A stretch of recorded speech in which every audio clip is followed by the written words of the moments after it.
What up, and what up? Salute to my brothers. Absolutely. Gunner, what up? Tad, what up? My brother Tad. What we doing, Make OG sure you Wisdom? check out the OG Wisdom podcast. You know what I mean? We're in it live and raw from the Val Lagoon. Good show, my niggas. I love y'all. Most of our leaders come out of organizations. You have to be a part of an organization to be an effective leader. But how do we determine if you're an effective leader if you don't organize the people? You can't just grab the mic or your phone, get on YouTube and say, yo, I'm a good leader because I think I'm a good leader. You have to have a track record of organizing people, setting goals and agendas and getting them done. Yeah. Politicians I don't really like. Activism is different because, you know, you got a goal. It has nothing to do with politics. When you are activist, you know, it's for your people. Make sure y'all get ready to tune in to my brother, my big brother, C-Gutta and Tad, new podcast, OG Wisdom. Better tune in to that. A lot of jewels, a lot of knowledge, a lot of lifestyle, a lot of street talk, a lot of hood tales, real stories. Check it out. OG Wisdom, Tad, C-Gutta.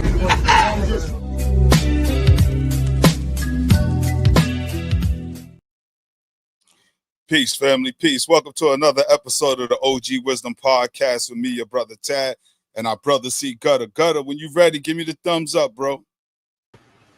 All right, peace. What's the word, Gutta? Ain't nothing. How's your week been so far? It's been all right. My grandson, well, he ain't graduate. He moved up in preschool, so he graduate next year. No doubt. We celebrating all milestones. Yeah, this little nigga was hilarious. I saw the videos. Yeah, he had a whole attitude. I wonder where he get it from. He get it from his grandpa. Yo, I saw you telling him smile. Like, yo, smile, dude. Nah, it's all love though. You know what I'm saying? I think sometimes the kids peep the shenanigans early too. They like, yeah, everybody acting like it's all love. They wasn't acting like this all year long. You know how I be. Kids spot the fakeness too. You know what I'm saying? Fact. Word. But today I definitely want to talk about, you know, surviving and thriving, because brothers like you and I are fortunate to be free and to live long enough to share these moments with our family. You know, because, you know, the era we come from, it was a lot of trauma. And I want to touch on that. You know what I'm saying? The trauma, how we survived it. You know, we want to talk about our paradigm shift, what made us change our minds and really remove ourselves from a lot. Though when you know, dudes like us, when you come up in that life, you're not fully removed. Sometimes you're never removed. Yeah, you know, you're never removed. Yeah, but how do we, you know, I definitely want to give people tools on how we navigate through, you know what I mean? You're not removed, but you know how to move. Right. That's right. a bar too. That's a bar. You know what I'm saying? That was a bar. Definitely. Nah, real shit though. You're not removed, but you know how to move where, you know, you're showing people, first of all, you're showing people that you have changed. Right. But it's still the same. Yeah. You understand what I'm saying? It's like, yeah, of course, you know, I'm no longer the same individual. But right. We still got the same friends, same environment, same challenges, same circumstances. We still have that same energy.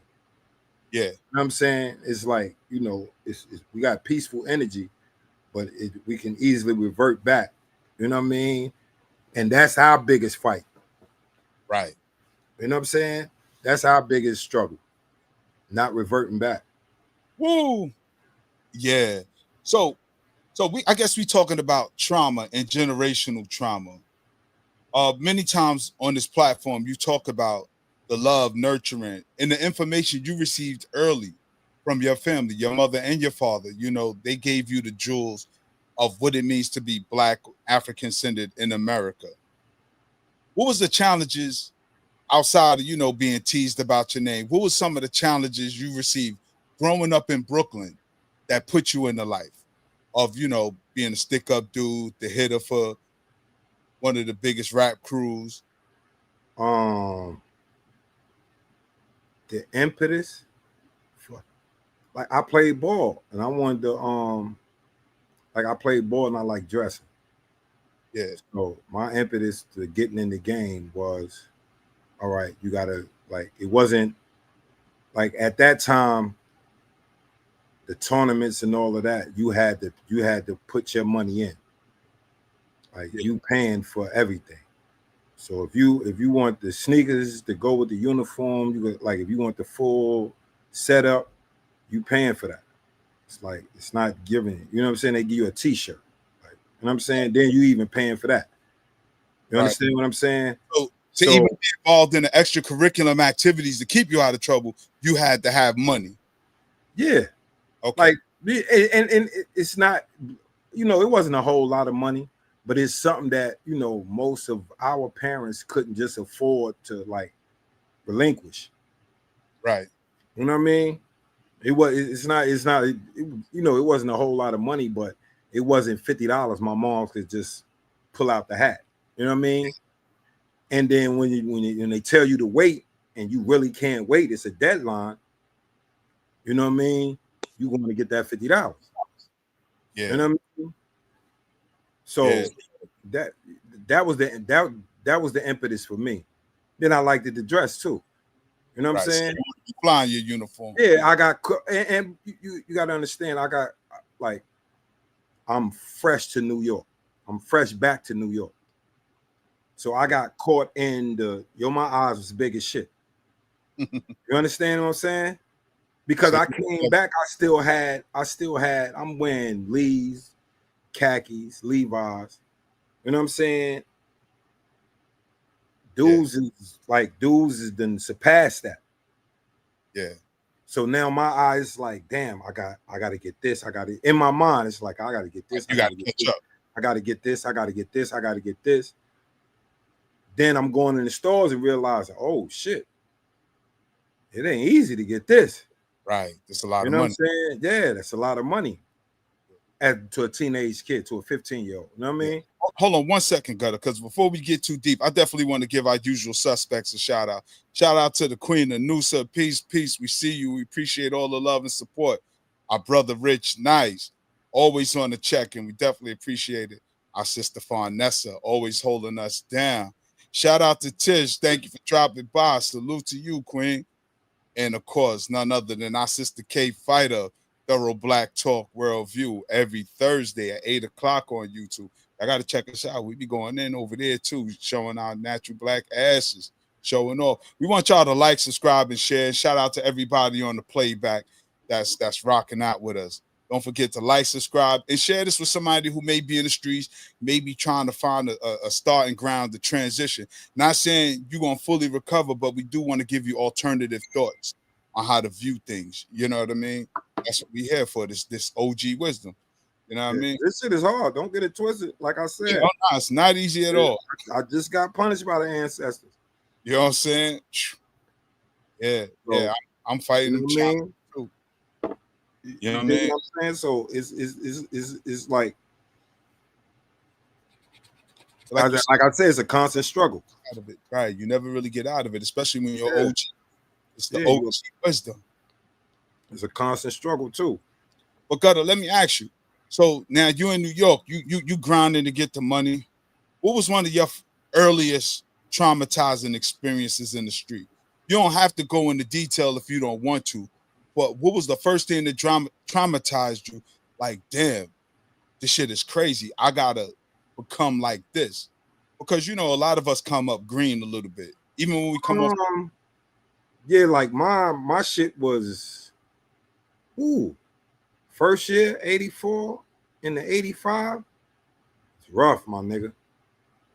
You know what I'm saying? Because I'm green. You know what I'm saying? I done got jumped a couple times. You know what I'm saying? Yeah. Remember I told you I got jumped in front of public school, nigga. I slid under. That's when the cars was, the bottom of the cars was mad high. Nigga, I got under a caddy. It was a caddy or a deuce and a quarter or something. You know what I'm saying? I'm just thinking, you know, I'm gonna get this fair one. Man, that's not learned. Nigga, ain't no fair ones. You know what I'm saying? Unless you in your hood. Right. You know what I'm saying? Other than that, niggas gonna pack you the fuck out. Yeah. Yeah. You know what I'm saying? So yeah, it was rough. So You that know was, you got jumped like, fuck that. I got to be this different dude. Yeah, I got jumped, I got robbed, I got stuck up. You know what I'm saying? I played myself with the 3 card money. You know what I'm saying? I got beat by them with going to school money. Yeah. Yeah. Yeah, like my first return to New York, nigga, was a super wake up call. When niggas is telling me, yeah, you ain't from here, that's when I really realized, oh, I'm not from here yet.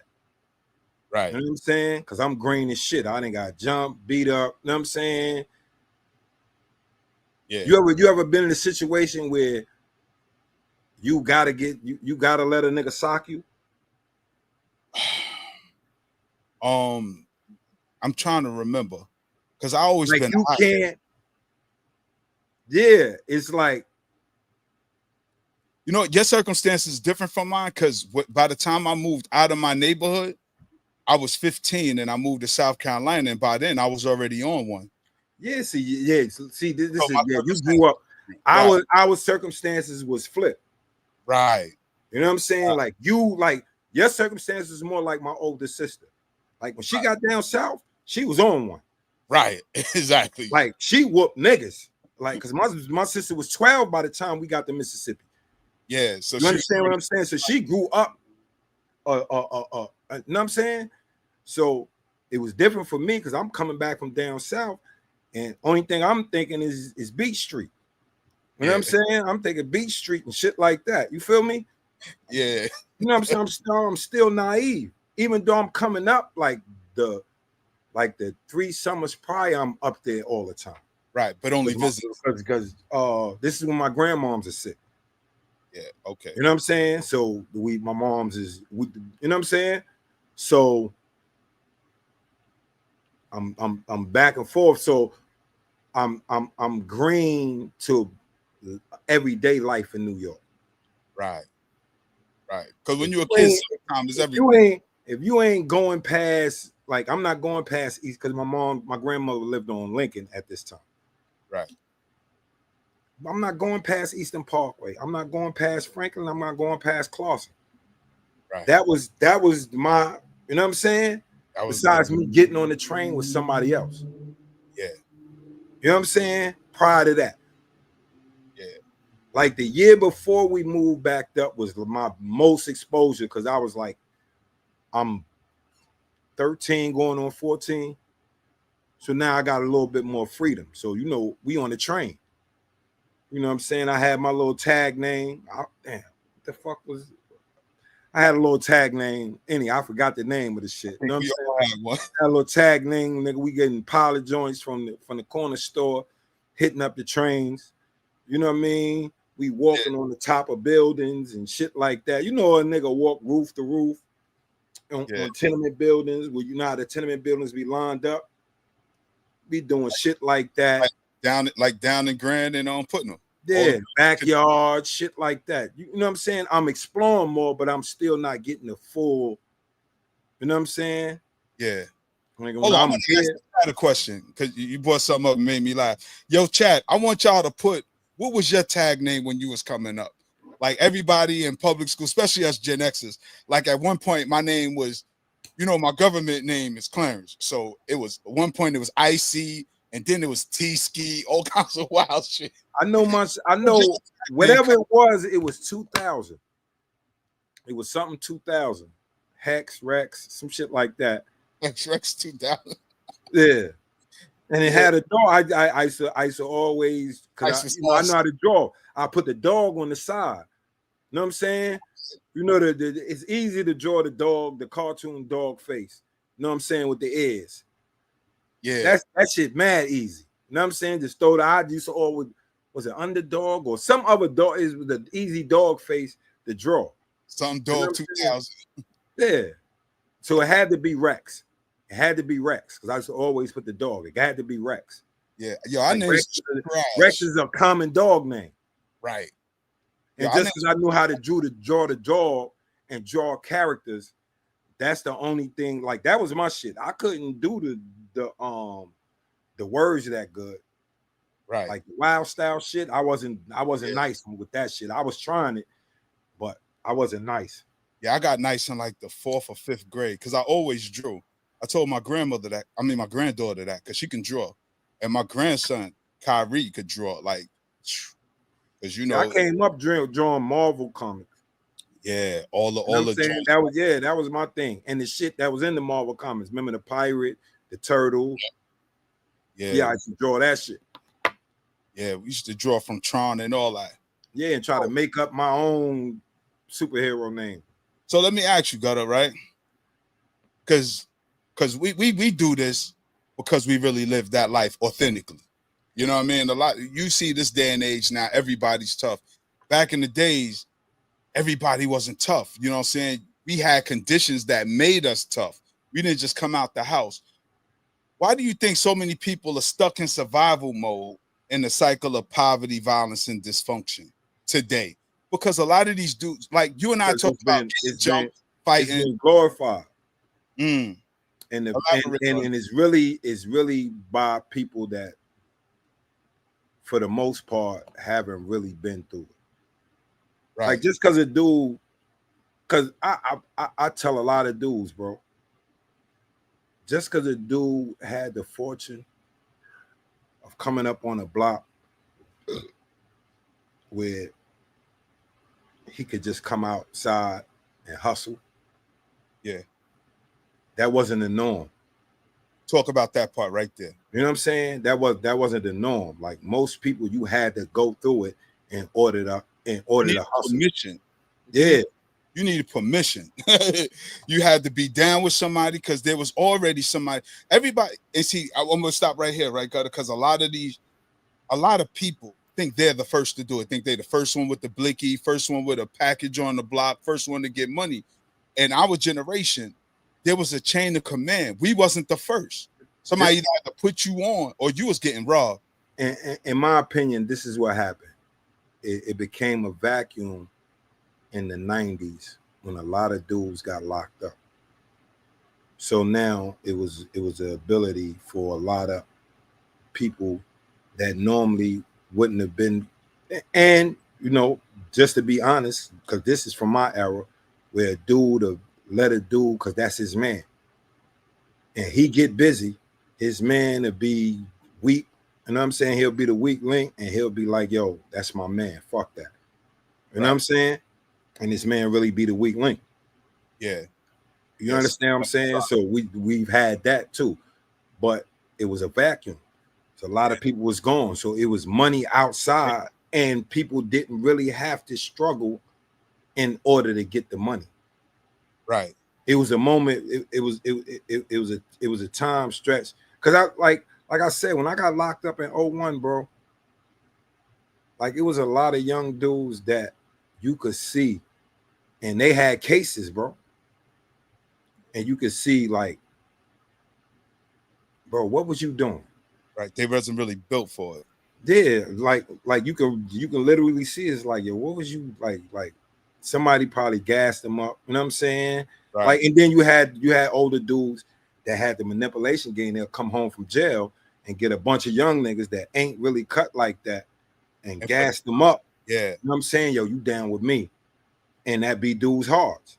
And right, and not knowing that the older dude that's gassing them, he wasn't built like that when the real ones was outside. Yeah. He rewriting history. Yeah. Yeah. Because I'm glad you brought up that vacuum, because I've seen that before. Like you said, a lot of dudes got locked up. So the fiends are still coming through with money in their hand, like, yo, who got it? Who got it? And the little dude's just like, well, damn, nobody got it. So I get it. Yeah. I gotta get it. So, you know what I'm saying? They find somebody that they get a little 8-ball or half an onion from. And that's in every hood, guys. Yes. It's in every hood. That's in our hood too. It's some niggas that shouldn't have been outside. Yeah. You know what I'm saying? There's definitely some niggas that shouldn't have been outside. Right, because you need the army force to you know what I'm saying? But you know, then you know, family ties too. Yeah. dudes that have families as goofies and niggas are pass because they everybody goofy is related to something. And some people got the goofy relatives because of who they family members were. Yeah, that's what I'm saying. You got the goofy, you got the I'm gonna keep it 1,000 what you gotta. There's been plenty of times people came to me like, yo, Tad, your family did this, that, and the third, and I don't want no problems with you, but I'm bringing it to your attention before it go there. You know what I'm saying? And I always, and I'm gonna keep it a buck. I always thank you for respecting me on that level. Because if you go upside my family head, I don't care what you already know what it is. And I'm coming outside. That's what I'm saying. But like that's what I'm saying. Certain family members would take advantage I got goofy members in my family. Yes. Yeah, that would take advantage of that. You know what I'm saying? Yeah. And like this was my problem. Because I got 3 older sisters. Right. So I don't got no older brothers, nothing like that. I don't have no family from the area. You know what I'm saying? Like my cousin is a female. Right. You know what I'm saying? And she's what? I think Katrina is 5 years younger than me. You know what I'm saying? Then my other 2 all my cousins are females. Yeah. So I don't have and nobody's like I'm literally the only one in the streets, my nigga. Yeah. Like on my mother's side of the family, like as far as I know. As far as any of the family members that I know, I am literally the only one.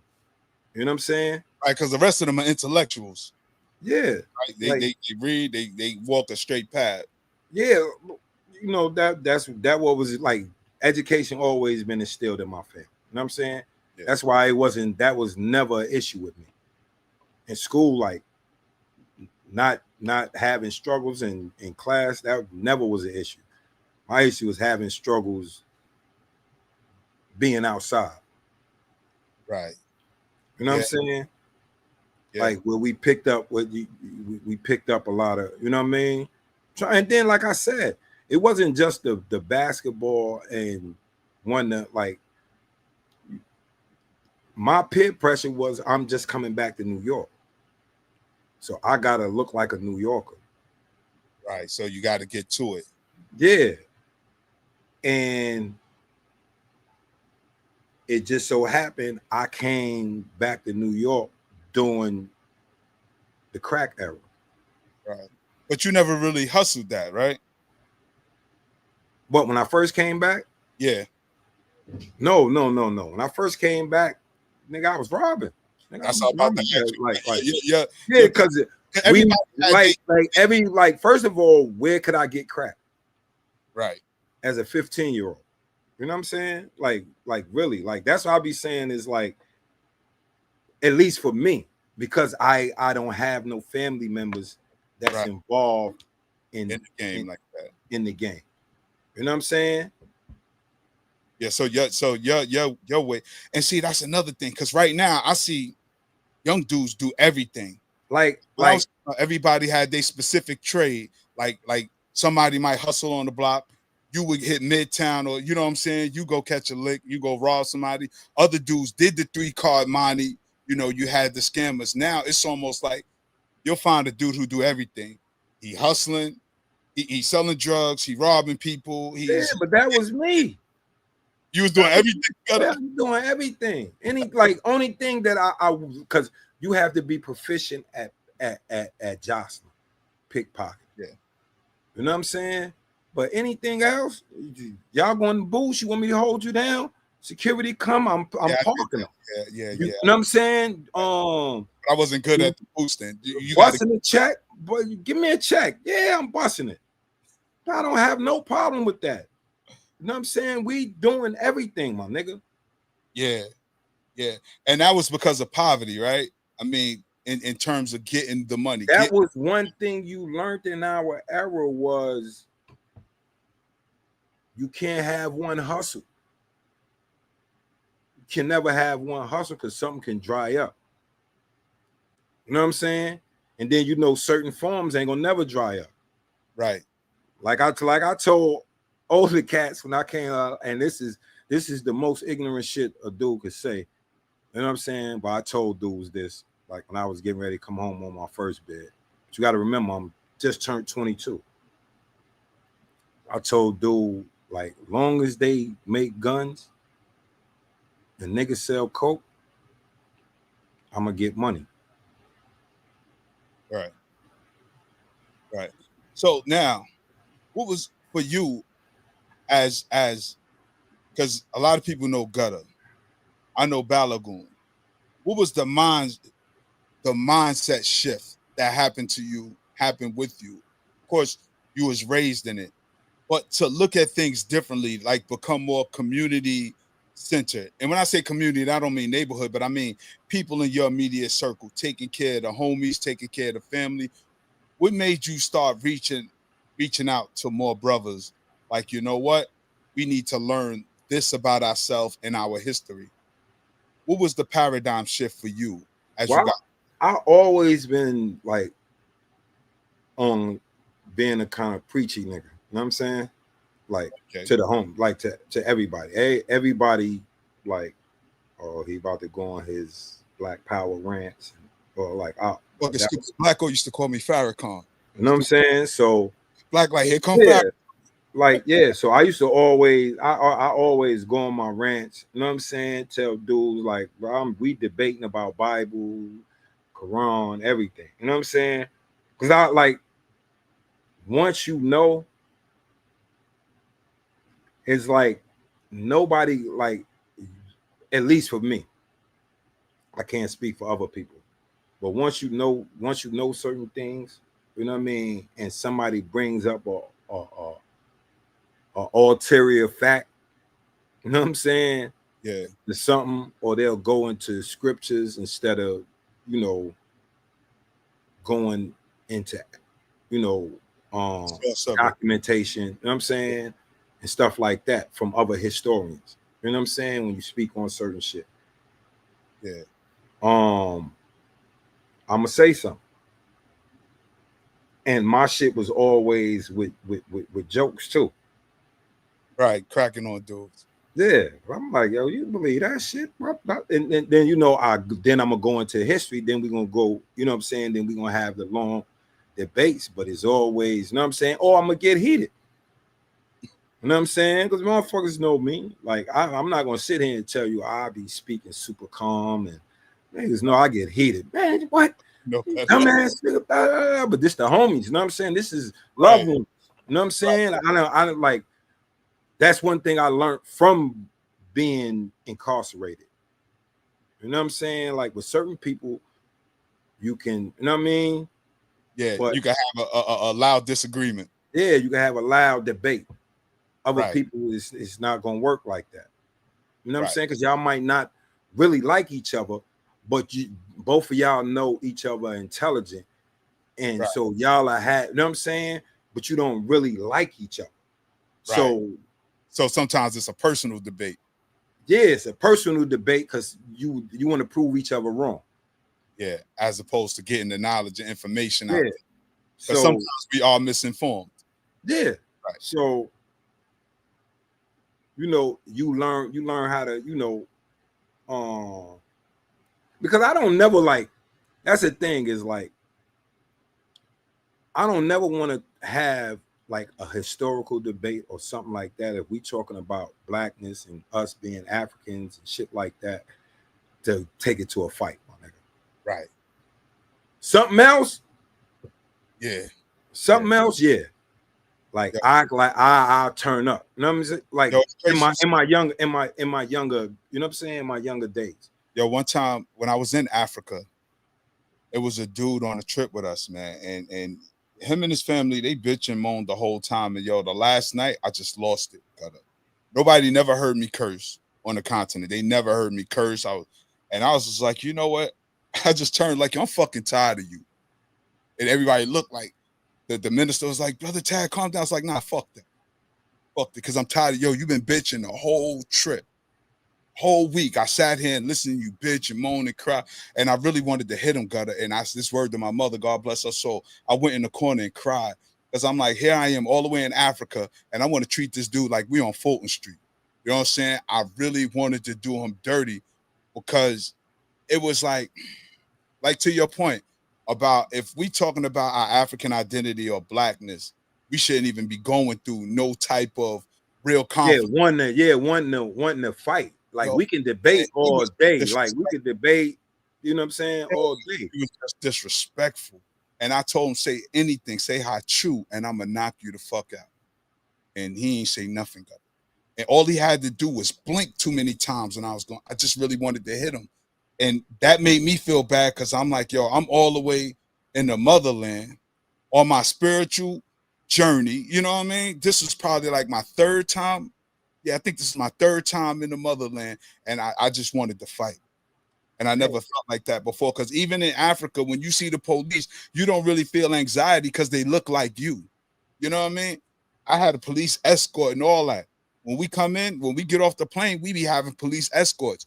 The whole shit is different, and they be happy to see us. I got video. I'm gonna post it. Yeah, nah. The police, like the dude, once the dude seen my passport, nigga said, "Welcome home." Yeah. You know what I'm saying? Like, and then not on no no practice shit. You know what I'm saying? Because certain places would be like, yo, it's money, yeah. Practice, yeah, it's a practice.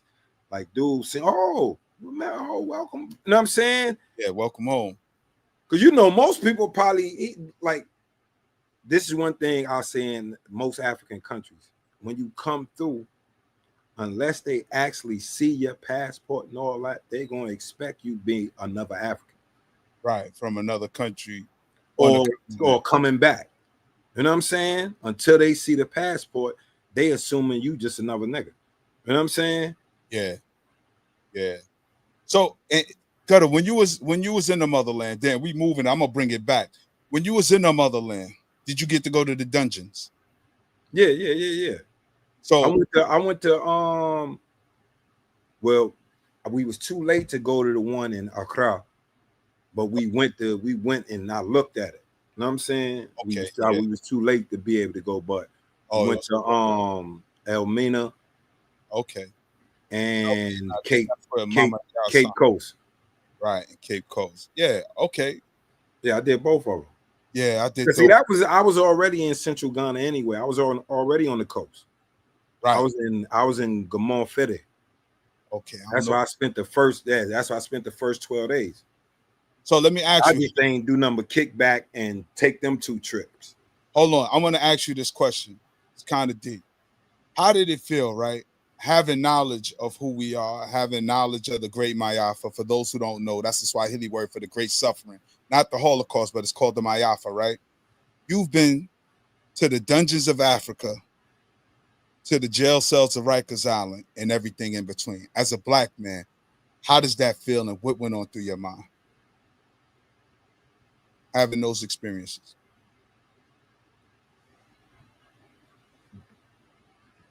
Like,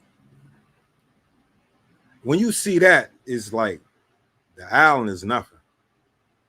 Right.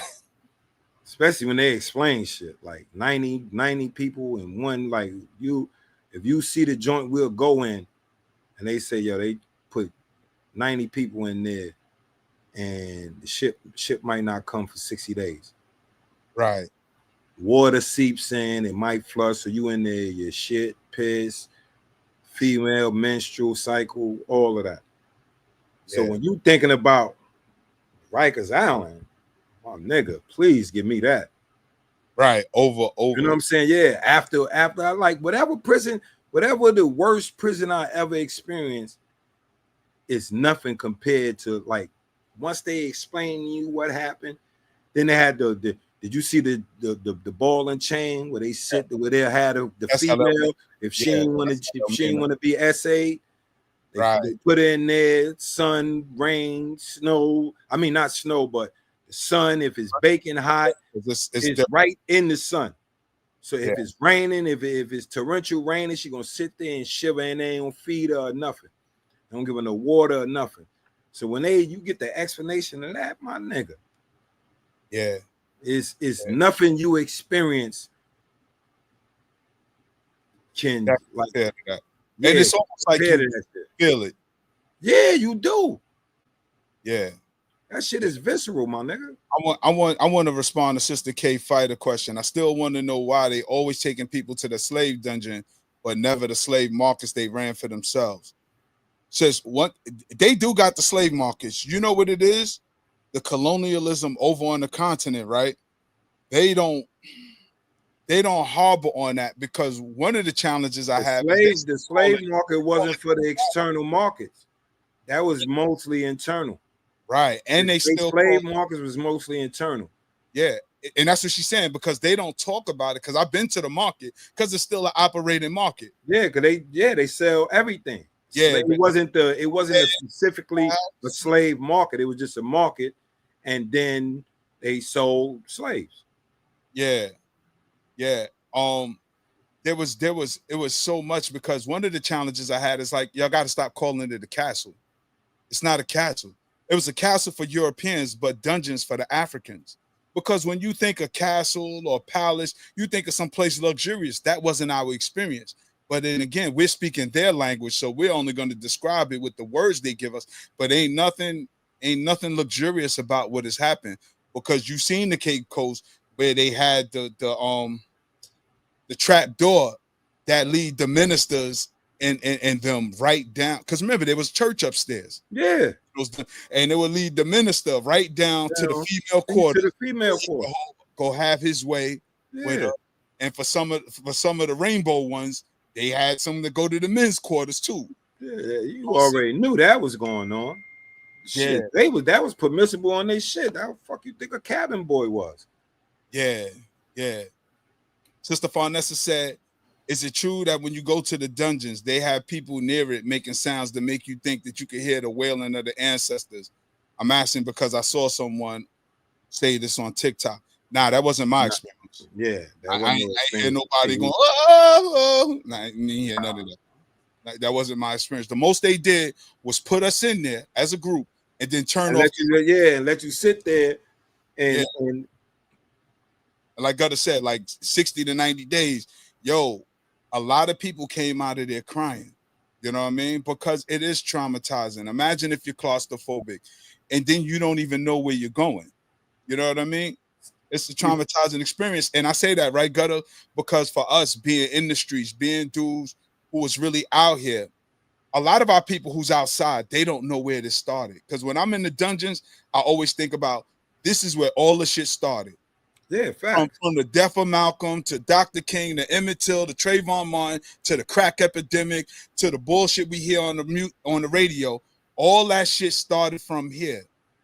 The application to destroy us as humans and our that even goes for the ones that was already over here before colonization. Yes, you know what I'm saying? That because they got, you know what I'm saying, that they got caught up in that as well. Yes. You got to think about it. People don't even know. It was a native slave trade, but they was going to the Caribbean. Right. They was getting captured and sent to the Caribbean. Right. Because a lot of, and you know what? A lot of Geechee Gully was back in South Carolina, the Bahamas. That was a big trade right there too. Yeah. Called just like Alabama and Barbados, Alabama and the Bahamas, like all them coastal. You got to think about it. Florida and the Dominican Republic / Haiti, at least the Spanish side. You have the Spanish side and the French side. It's all one island.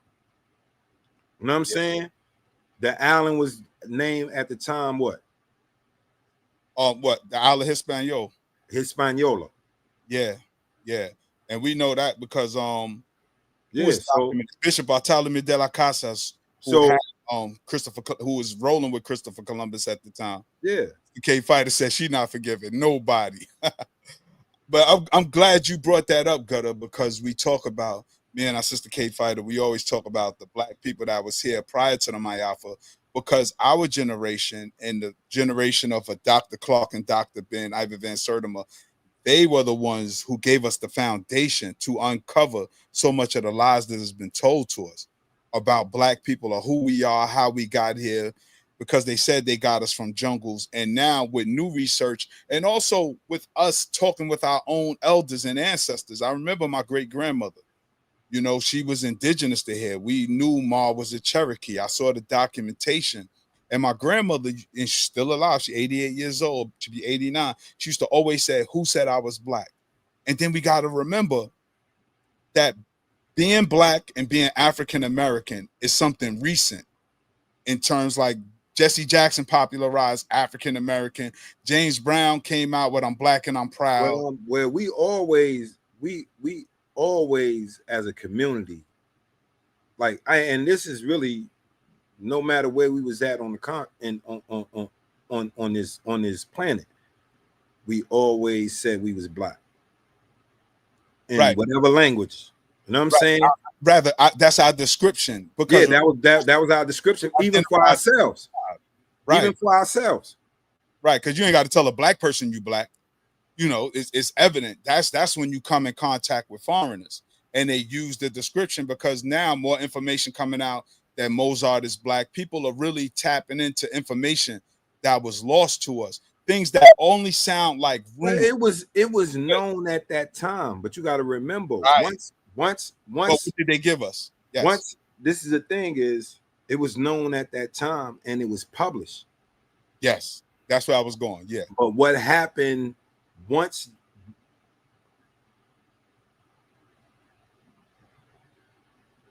you had to defend white supremacy, you had to keep it, you know what I'm saying, in places where a lot of us don't have access to that information. These universities, these European universities that have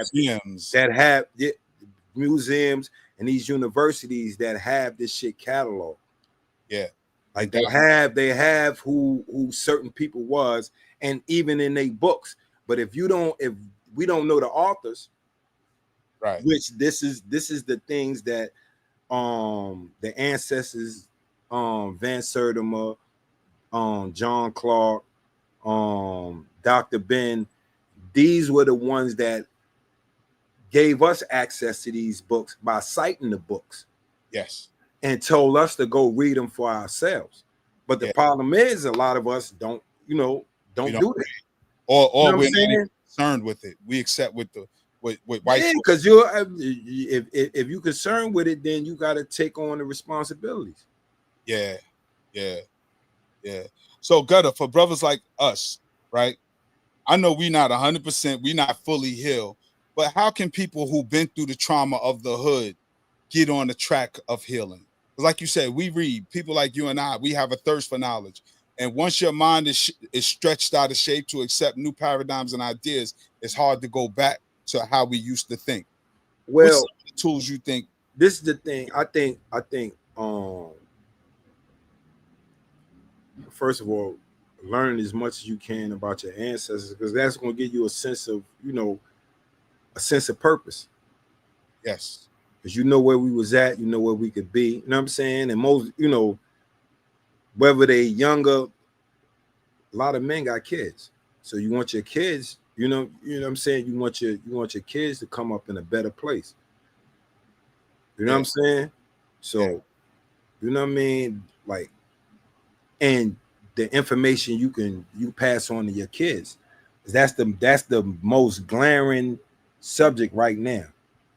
Our kids not being taught shit, my nigga. Right.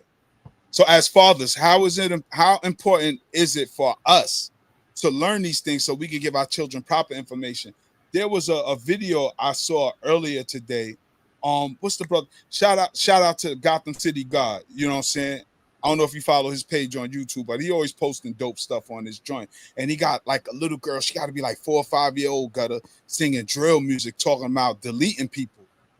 And he was talking about how music is a frequency and how people are conditioning our children to vibrate on that frequency. How important is it for us as fathers to tune our children into the right frequency? Is we can't subject them to that shit. Yeah. It's like, even if you like, because you got to think about it. Certain shit I listen to, you know what I mean, ain't for my grandson or granddaughter is. Right. You know what I mean? That's parenting, bro. That's Yeah. all. That's simple parenting. But it's like when people tell you, like, as I said, we've been conditioned to this individualism where you can't tell me nothing about my kid. You can't do this. You know what I'm saying?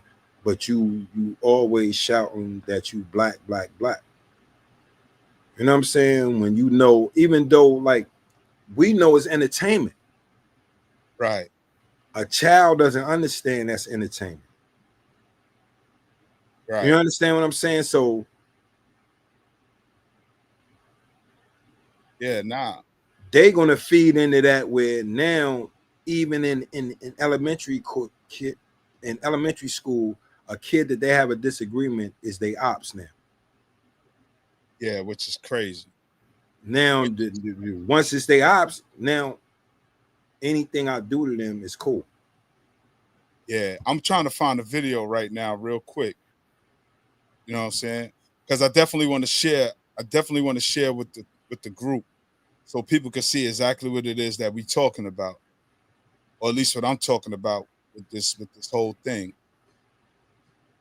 You know, because it was real disturbing to me, Gutter. It was real disturbing. And as men, as fathers, sure enough, as we talk about what ails the community, what has been done to us as a community, there also has to be a part where we start taking responsibility for what goes on in our community and stop leaving it to other people. Stop looking for other people to heal what they intentionally destroyed. We can't look for the people that created the problem to solve the problem. And I think a lot of times that's where we mess up as not just men, but as a community. Because I can only speak for me as being a man. I know that my Motherfuckers need children are my therapy, God. Say it again. Motherfuckers need therapy. Oh, don't they? Don't they? It is crazy out here. It is bananas. You know what I mean? I mean, I need a little, but I'm saying, We all do. We all do. yeah. We all So need like therapy. if I'm admitting I know I need, you know what I'm saying? Come on, my nigga. Yeah. Because we all go through shit. You know what I'm saying? We Yeah. all go through, yeah, like that's just a fact of being black in America, my nigga. Yeah. So what this therapy and community healing look like for our folks, Gutter? Like what's some thoughts and ideas you may have on what that looks like to really help our people? Because a lot of our people are bugged out. But we think, you know, when we talk about therapy, we act as if it's taboo. And as we started in the beginning, the trauma of the community. I think a lot of us seen people literally lose their lives in the streets, people that we love. We lost people Yeah, at young shit, ages. That's traumatizing. A lot of yeah. times we may smoke and drink and party as a coping mechanism, but we really don't tap into what's really bothering us. And that doesn't heal it, it just masks it. And that pain shows up in other places. That pain shows up in how we deal with our children or how we don't deal with our children, how we may ignore them. That pain show up in how we show up for relationships, how we treat people in relationships. I'm talking about interpersonal relationships. You know what I mean? And we think it's everybody else as opposed to really self-analyzing. How do we show up in the world? And that's why I've always been a proponent for therapy, because that's a real thing. You know what I mean? Our brother Rich Knight said the idea that everyone around me in my neighborhood is my potential enemy was a dead giveaway, that hood rules was designed to destroy us, while our communities stood up for each other, while other communities stood up. Right. Because we used to stand up for each other at one point. You know, I'm an old head now and I love it and I can embrace it. I remember when everybody looked out for each other, and if dudes had a problem, you brought your mans, I brought my mans, and we just shot the five in the circle. And that was it. You brought your mans, just make sure nobody got jumped. It was a witness to how the fight went down. That was it. But now, if dudes got a disagreement, dudes on Facebook is going at each other, ready to delete each other. This is the thing, bro. I think, like I said, because we got our own, like United States, got our own little, we got it within the larger mafia. We have one specifically with the drugs. Yeah. how they cycled the drugs within the community to like once crack hit, my nigga. Like I don't think nothing hit like crack. I Nah, don't care what either. kids is doing now, whatever. Crack lit and like I was a part of that. Right. You know what I'm saying? Yeah. Like I was one of the fuck, you know what I'm saying? Fucked up people that was, you know what I'm saying? Yeah. You know, that's one of my biggest regrets in life. I don't have many regrets, but that's for me personally. That's my personal regret. You know what I'm saying? The fact that I was outside really, really doing that to our community. And the fact that I knew better, Gutter. That's so when I got sat down, I was locked up for Malcolm X's birthday in 2002. And I just sat there and just meditated. And it's like the spirit of Malcolm was like, nigga, you knew better. That's why you here. You out there playing that game. You knew better. Because I stopped in 91, started again in 01. And you know, when you out there hustling, it's a whole, it's an environment. Like you said last week, it's a biosphere. It's certain individuals you're gonna deal with, it's certain ways you gotta respond to conflict because in the streets, you can't let certain shit ride. You let shit slide, everybody think it's Six Flags.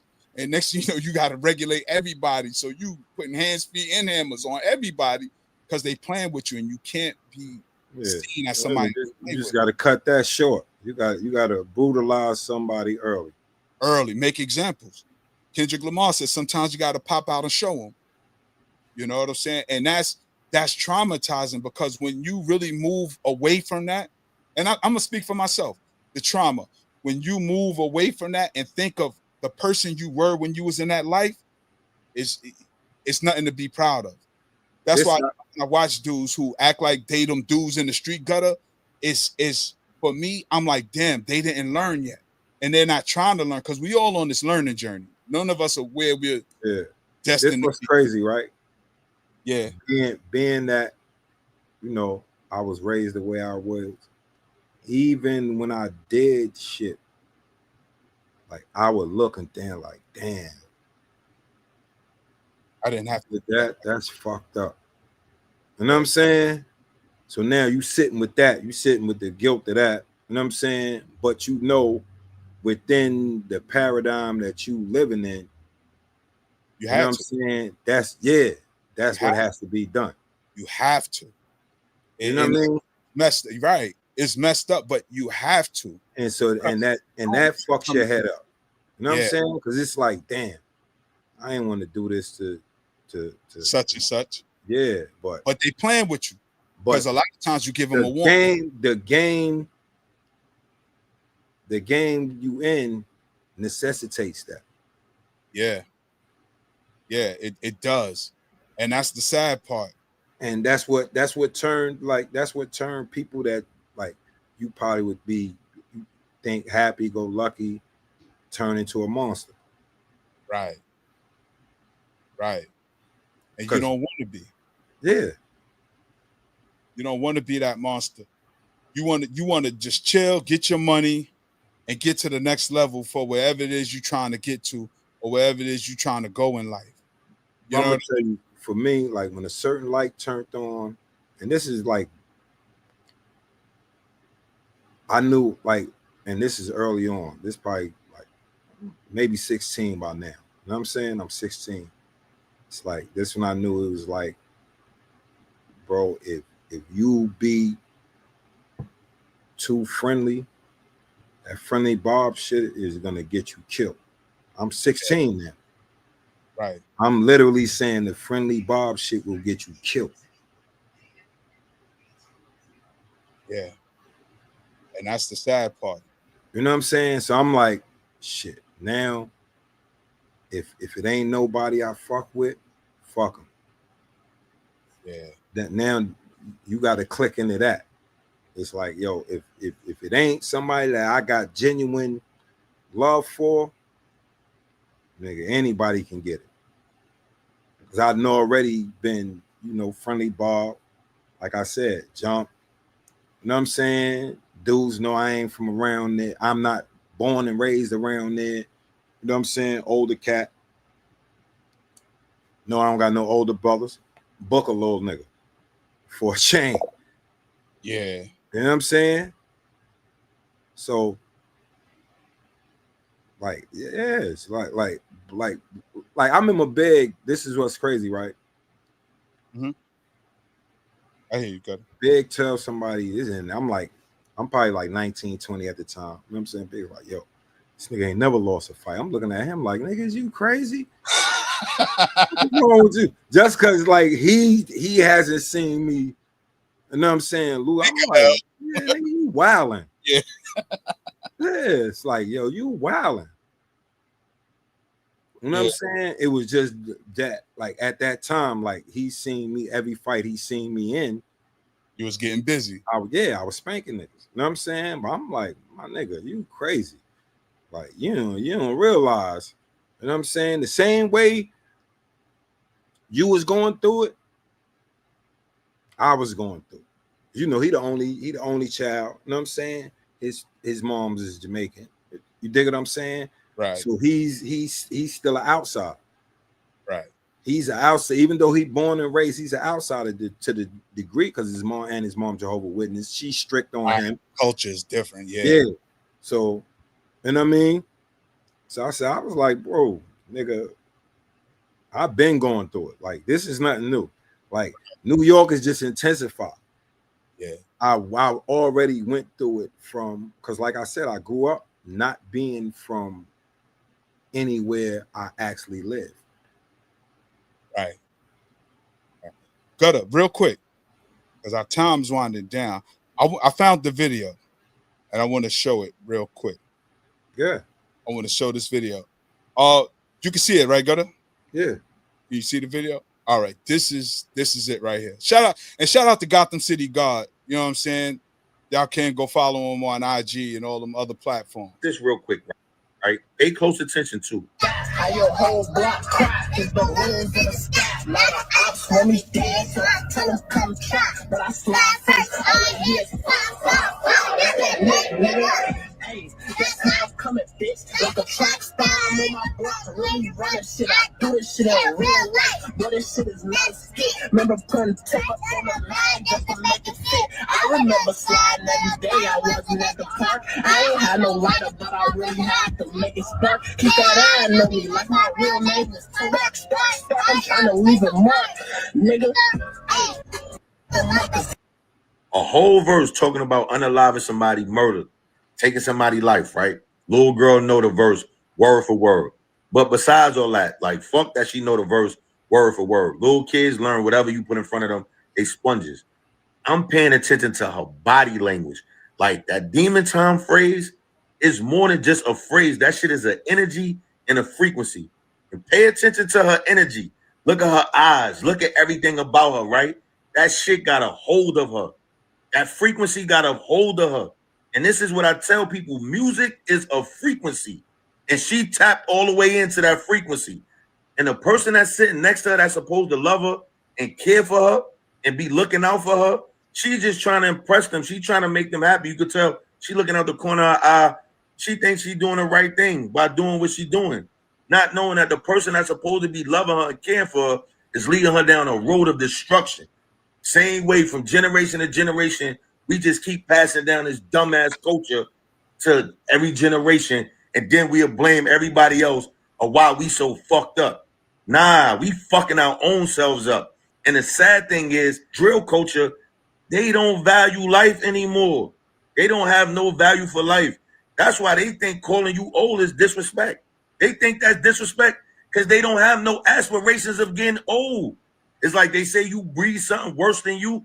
We just keep breeding something worse and worse and worse by keep passing down this degenerate ass culture shit that we be doing. Thoughts, Gutta? It's crazy. That shit was sad. Yeah. Whoever was driving that car need the shit smacked out of him. Because he definitely right. She was kept looking to the side.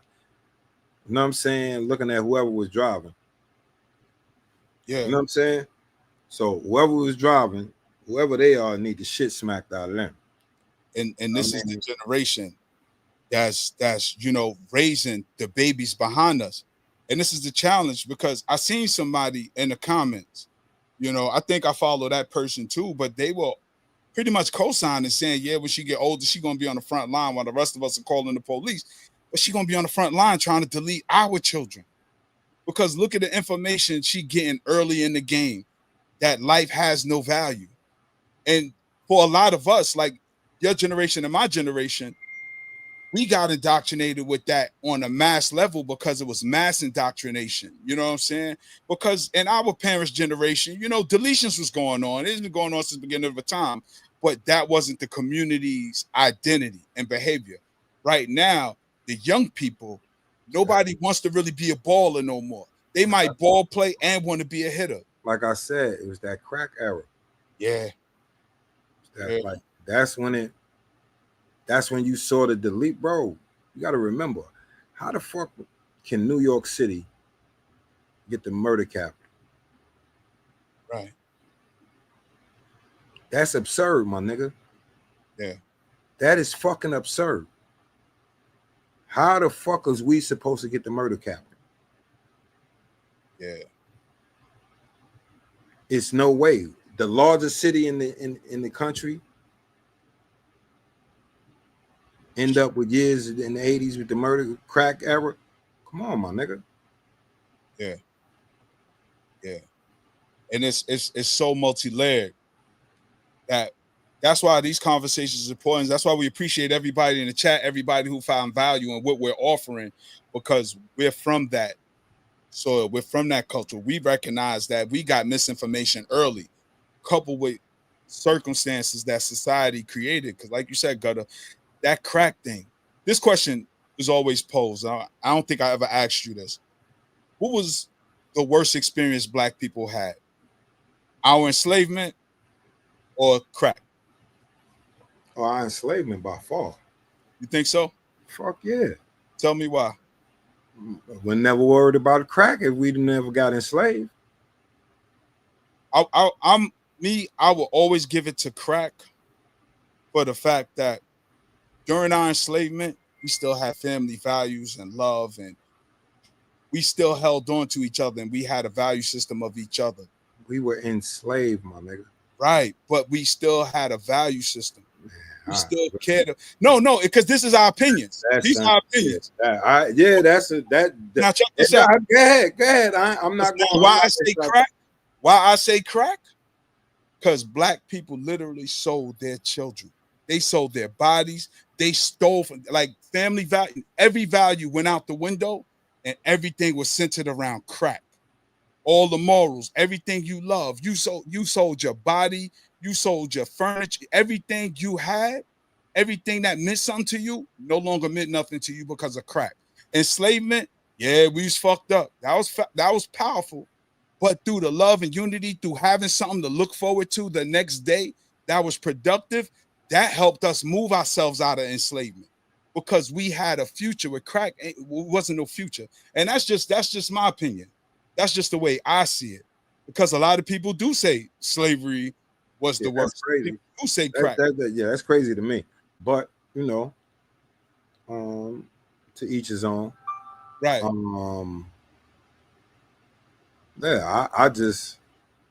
If we wasn't never over here, you know what I mean? The ones that came from the continent. Right. Like if the white people never came over here. Right. Because never to minimize slavery. Actually, I'm gonna give it to you like this. If they would have never got the Moors out of Spain, we wouldn't have had to worry about this. Yeah, that was definitely retaliation. Nah, shit. Spain ain't been the same. What's the best thing came out of Spain since the Moors left? Burritos. Don't come from Spain. But it's Spanish. But yeah, I get what you're saying. Don't come from Spain. That come from indigenous people. Yeah. That come from people, that ain't no Spanish shit. And a lot of they shit that you would talk about, any of their cuisine, their music, is actually African shit. Yeah, because I That don't the know white face is on them. right. You understand what I'm saying? Yeah. Because we know in DR they was active with that. They painted all their black leaders to be white. The Dominicans did that. That's part of why they hate Haitians so much. Well, that's that. Like I said, that's that shit. The Colonized Spanish passed. That's the shit the Spanish passed down. Yeah. They had them and Portuguese had the best breakdown in order to keep it going. Yeah. But Gutta, earlier we was talking about the uprising in Kenya. I want you to touch on that because I looked at that briefly, and I want you to touch on what's going on in Kenya right now because I see that the young people are putting up a resistance over there for some economic bill that's been passed. I haven't been following that very much. I don't know the particulars. I know they want to get with William Ruto, or particularly they just don't like the system. Yeah, I don't think it's just him. It's like the system is based on, it's neo-colonial. Right. So they want to get rid of, like, they mad. You know what I'm saying? They marched and they sent them police in the streets, try to get rid of them. Yo, the clip I seen was hilarious, my nigga. They had a dude up against the wall and they about to smack him. You know what I'm saying? Yeah. They pushing them and shoving them. Next thing you know, about 5 more police turn the corner, tan ass. A big crowd is behind them, whooping their ass. Whipping on the police? What? Whooping their ass, guys. Yeah, you might have to find that video. That shit was hilarious. Like, I was looking for it, I couldn't find it. You know what I'm saying? And I couldn't think of, like, the phrase to put up. Yeah, to catch it. That shit was hilarious. Like, the dude was in, it was either yellow or all orange. He, like, the dude that they was manhandling on the wall. Yeah. He was either in all yellow or all orange. I can't remember the color, because I was high and I was tired. Keeping it real. You know what I'm saying? Yeah, no doubt. So they manhandling him, and then like 5 more police bend the corner running. The nigga had the kid ass joint. Had the tear gas joint. He shoot the tear gas. It don't stop nothing. They still rushing and whooping their ass. Like, all them niggas turned. They got the shields and sticks. They turned around and tow ass, my nigga. Yeah. Full speed, and the youngsters was on them. Right. Yeah, there's definitely a paradigm shift going on the planet. And yeah, because interesting what the next 10 years gonna look like.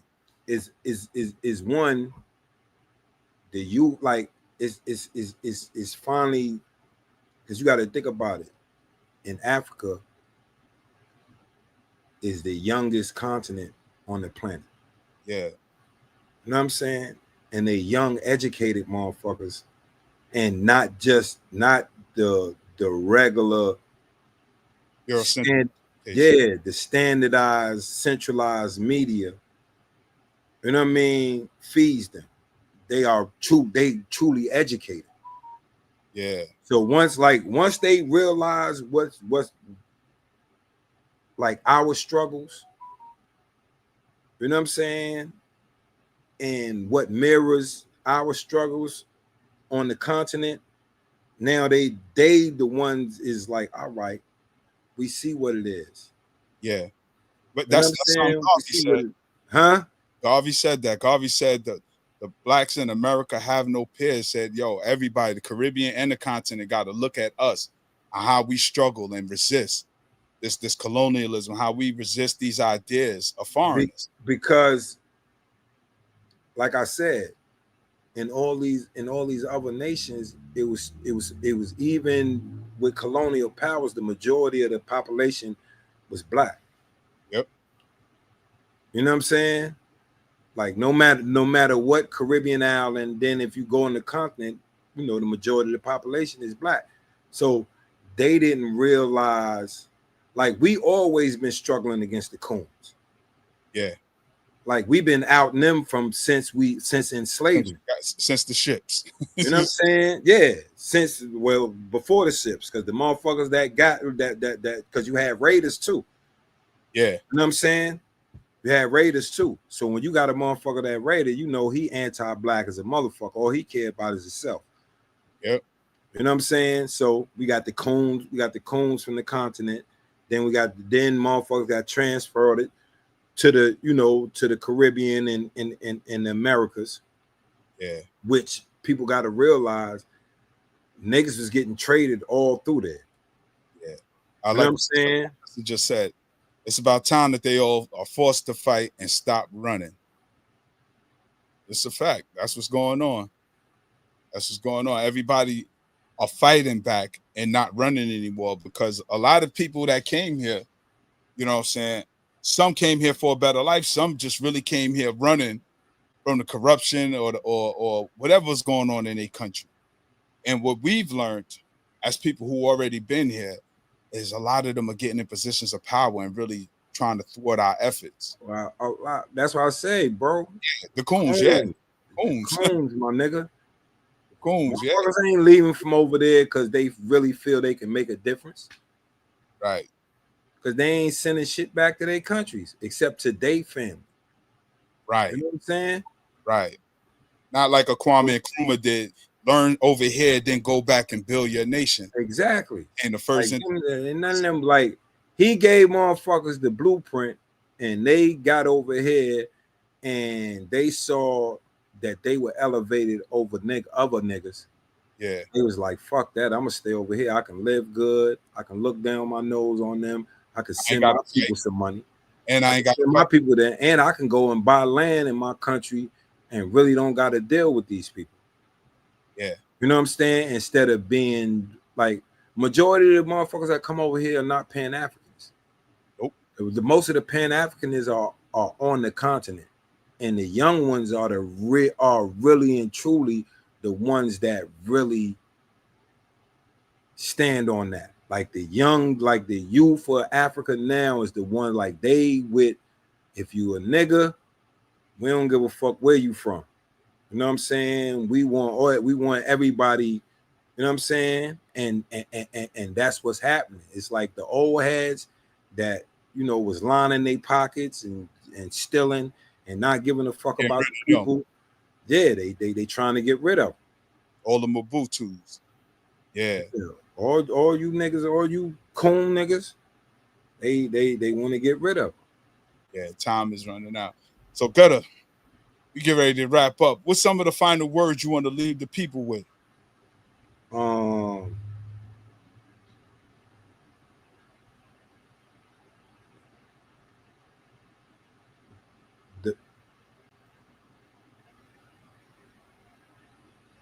The more you, my thing is, the more we learn about our ancestry and the innovations that we had, then that's what we can pass on to our kids and tell them, like black kids got to understand, like they are the reason, and it's in their DNA.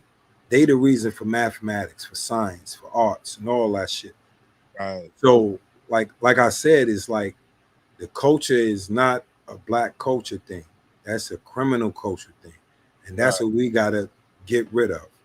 Because I was literally part of the criminal culture. Right. You know what I'm saying? That's not black culture. Blackness, right. You know what I'm saying? That's not the epitome of blackness. You know what I'm saying? That's just something that has forced on us. Yeah. Something that we had to survive. Yeah, no doubt. I want to give a shout out to our usual suspects. You know, again, shout out to our sister Anusa, who always rocking with us. Our sister Farnessa, our brother Rich Nice, our sister Tish, K Fighter, always on the check-in. Love you to life, sis. Again, every Thursday, 8 p.m. Thorough Black Talk Worldview. A matter of fact, you can go to YouTube right now and check it out. And if you find it hard to find these videos, just go to the page and click on live. on this page, on the OG Wisdom page, or the Thorough Black Talk page. If you don't find a specific video you're looking for, scroll over to the live tab. You'll have a tab that says videos, shorts, and then go to live, and you'll see a lot of these shows are still up there. So shout out to all of y'all on the playback. Shout out to Yes Goodies. Who else am I missing? Shout out to our sister Aruba 927. Definitely shout out to our brother Professor Carl Tone Jones, our sister Brooke at Even Melanin. Please go check her out. Y'all want to Richard Asante. Say it again. Got a Richard Asante. Yeah, shout out to Richard Ashanti. But I definitely want people to follow Brooke at Even Melanin. Go to her YouTube page, follow her, click on her link now. Check out what's going on in the reparation spaces she's on, and she's a young sister. Sure enough, as we talk about young people doing the work, she's definitely on it. I think I gave my sister Farnessa a shout out. Definitely James Dog 007, always rocking out with us. And again, salute to Richard Ashanti. So family, we get ready to wind it down. Hopefully y'all can come rock out with us next Sunday at 2 p.m. Tell a friend that we back again. We're doing this every Sunday at 2 p.m. All right. So hopefully y'all were inspired by something you heard here today. Y'all turn to go out and inspire others. So y'all stay up, stay blessed, stay true. I ain't gonna lie. The grays be making my joint look bald when I trim it down. That's I don't nuts. know. You might have to get the Beijing, or Not whatever. at all. You I ain't work too rocking hard for these. You ain't rocking with that. No, No, I work too hard for these. I need mine for all mines. I say the same. You know what it is, Gutta, for me? I want to be happy when it's all white. Yeah. I want to just go ahead and get all white. Stop playing with me. Like that's what I mean. It's like it's playing with me because it got the black hairs. Like stop playing with me. Just go ahead and finish me off. Right. Pause. Like pause. Like go ahead and just make all my shit white. Make it all white so you can rock Yeah, out. so I can look like Palme. All right, no doubt. We earned these grades. You know what I'm saying? I'm glad to be an OG. I'm glad. Then I could sit back and laugh. All right, stroke the beard. Right? Yeah, your kung fu is improved. No doubt. Yo, we gonna catch all of y'all back here next Sunday. All right. Don't forget to follow Thorough Black Talk. Don't forget to follow our sister Brooke at Even Melanin. And definitely like, subscribe, and share the OG Wisdom page. All right. Y'all stay up, stay blessed, stay true. Peace.